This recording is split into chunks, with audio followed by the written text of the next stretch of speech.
it's this sort of an interesting story, I guess. I mean, I was a freelancer in New York City all through the '90s, and by the end of like by sometime around 1999, I had become good friends with a guy named Ted Baker, who sadly is no longer with us. But he was he was a great keyboard player who I worked with in the pit orchestra for The Who's Tommy on Broadway. That was one of the Well, first okay. shows I got to play. But we became friends and stayed friends, and we would do some gigs together here and there outside of Broadway. And he happened to get the job uh, recording on the Two Against Nature record, and I think they were working on tracking for like 3 years, 2 or 3 years on Oh that record. It was a long. man. It was because they had done. They I think they did several. Uh, they recorded a lot of the songs with like maybe 2 or 3 times with different drummers each time, but Famous for the that, rest yeah. of the rhythm section pretty much the same, because they were, I guess, because they could, they were looking for a particular thing, and uh, and I'm sure they got it. There's great Oh, drumming on oh that record, man. but it's a lot of different guys on it too. Unlike Everything Must Go, which is, No, I yeah, believe, just Keith. yeah. But at the time, Ted was doing all that session work with them, and they were near the end of the overdub phase for Two Against Nature, and I think it was October of 1999, and they asked Ted if he knew any guitar players because they wanted to have somebody come in and do some playing, just some overdubbing for some rhythm guitar or something.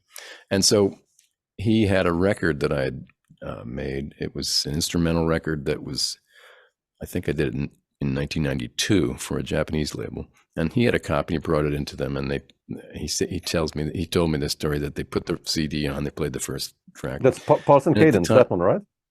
yes, Ah, that's the reissue name. It okay. was I want to called ask you something about else that at one. the That's time. a beautiful record, It by was the way. called something else at the time, Okay. but my idea of that at that time, what I was trying to do was sort of uh, something that I was a big fan of Weather Report Weather music, Report. and Yeah, yeah, I was yeah, yeah, yeah. trying to make it sound like Weather Report, but with a guitar player in the center, front and center, and that was kind of the idea. And so Ted told me that they put the first track on, listened to a little bit of it, and they made some wisecrack about how derivative of Weather Report, I guess it was, or something, But I got a call, so Walter called me on the phone, and you know, invited me to come in and play on a tune. It was called Janie Runaway, I think. Yeah, And so I did. We spent, I think, maybe 3 hours playing. I forget. It might have been at Donald's old studio, and which he doesn't have anymore on the East Side. I think that's might be where it was. And you know, they were they were kind of they're very nice. I really was happy that they were not critical of anything I played. They would sometimes point out something like that they liked, say, "Oh yeah, do more of that," but they never said, "Oh, don't do that." Never a negative thing, yeah. which was kind of curious because I'm not like that. I mean, I usually find the things that are wrong and try to fix them, But they had a very positive, patient approach, and they would say, just do another track, And I'm sure other guys who played on those records know this feeling, Like we did track after track after track. I mean, they just sounded like they were making a lot of work for themselves because they were going to have to listen to all this Yeah, stuff. sure. And I wasn't doing anything really. It didn't feel like I was doing anything really any different, Like I said, and I would ask him, do you want something different? And he said, no, just do another track. So we did like 3 hours of rhythm tracking, just pretty much the same stuff, like over and over. And they said, "Oh, that's great." And then when they said goodbye, Walter said, "Are you going to be around like next week? Maybe we'd like to have you come back in and do some more." And so I said, "Sure, I'll be around." So I went home. Week goes by, no phone call. 2 weeks go by, no phone call. A month goes by, still no phone call. Another week goes by, and I'd given up on it completely. I said, "Okay, well, whatever," And then finally he calls back and said, "Oh, you remember when you were back here in the studio? Remember that track you played on?" I said, "Yeah, I remember." He says, "Well, we're not going to use anything you played." And he paused. So he was just yanking my chain, and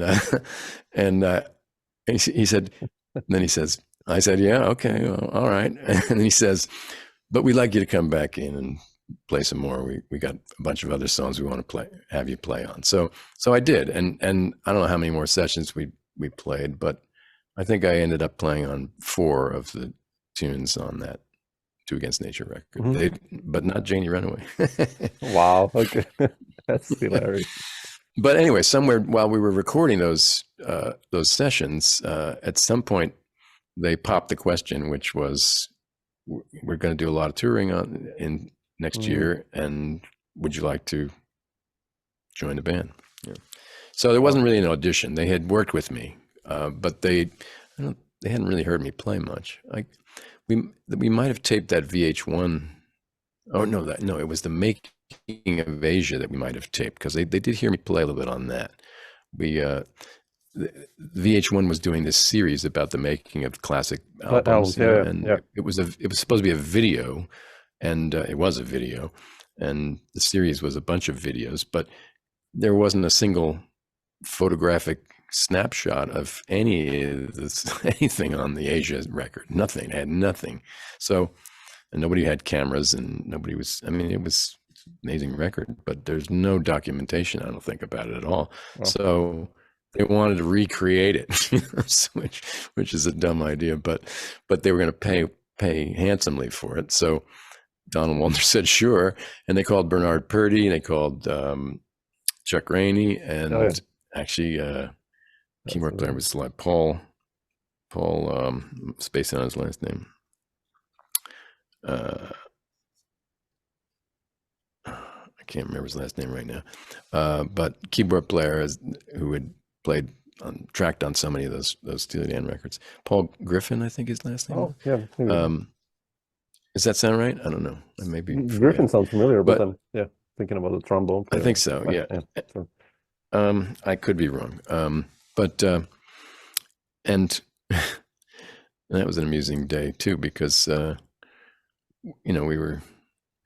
we were sort of, they had cameras rolling, and we were just sort of playing rhythm track sort of stuff, and they were taking pictures, and it was just all made up, but they wanted to have something to show on the video, so because it didn't look real, but it sounded okay, I guess. But for that I had to learn a bunch of songs on the Asia record, so I guess maybe they got to hear me a little bit playing on some of the songs, because there was no audition per se.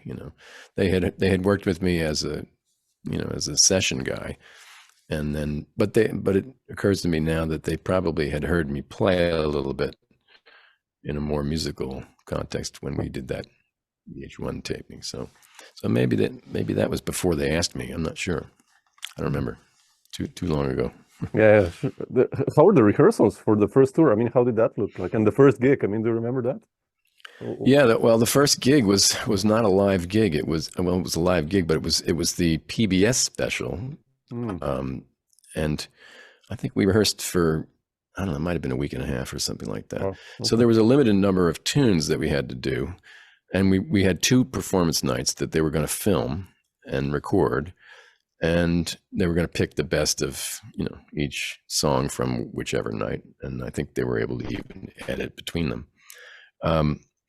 But it was a shorter list. It wasn't a full concert's worth of material, really. Because I remember feeling pretty good about a bunch of the tunes that we had played on that special. And we had rehearsed for that special. So I think for about 10 days or something like that. So I was okay with that, although still was kind of intense. But then very soon, without really much time or maybe any time to rehearse anymore, we had to go to Japan and we had to do full-length concerts, and there were a lot more songs. So I was really scrambling then to just, because those tunes, almost everyone does something a little unusual, and it does it just once, and you have to remember it. It's sure.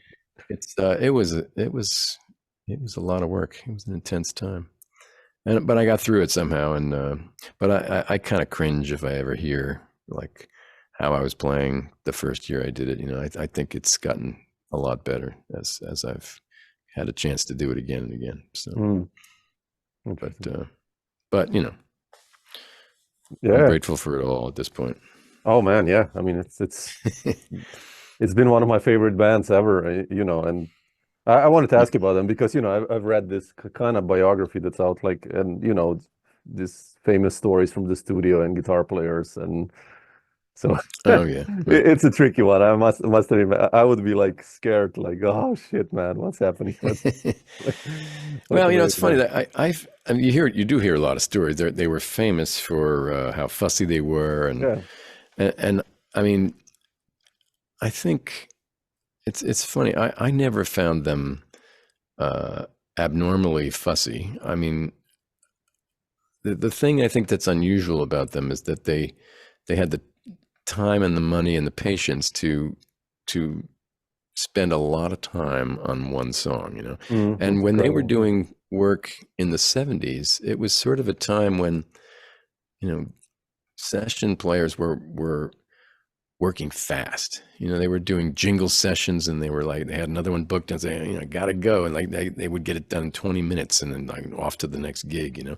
And a lot of New York players, especially, they would pride themselves on their speed that way. They nail Sure. it fast, you know. And Donald and Walter were never interested in that. But they wanted to use those guys who were interested in that and good at that. So I think they ran into some situations where the guys, the players got frustrated with not being directed more, Mm, having to spend all day like doing the same thing, but with no clear understanding of what they were looking for or what they should do differently. You know, that can be frustrating, especially if you're used to, you know, like bang bang, get out of there. You know, yep. so um, but Interesting. I didn't do enough of that session work. I arrived in New York, and that scene was sort of already fading out a little bit in 1984, and so uh, and most of that stuff that what was done, you know, in the 10 years before that or something. So Yeah. so I never got in the habit of expecting it to be fast and like and all that. And plus, I'm as fussy as anybody when it comes to recording, you know, music and Mm, you know, I want it to be great. And if it takes a long time to get it there, that's okay with me. And so I never had an issue with them.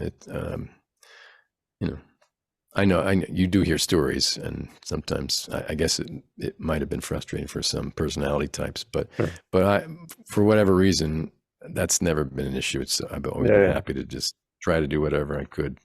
And I have been a little frustrated at the lack of direction. You know, maybe if they could tell me exactly what they want or closer, if they could articulate a little bit better what they wanted, that might have helped because I felt that sometimes it was frustrating to sort of to be there and not feel confident that I knew what they wanted because Yeah, if yeah. I Yeah, yeah. did and I knew I Understandable. could do it, I would have done it, you know.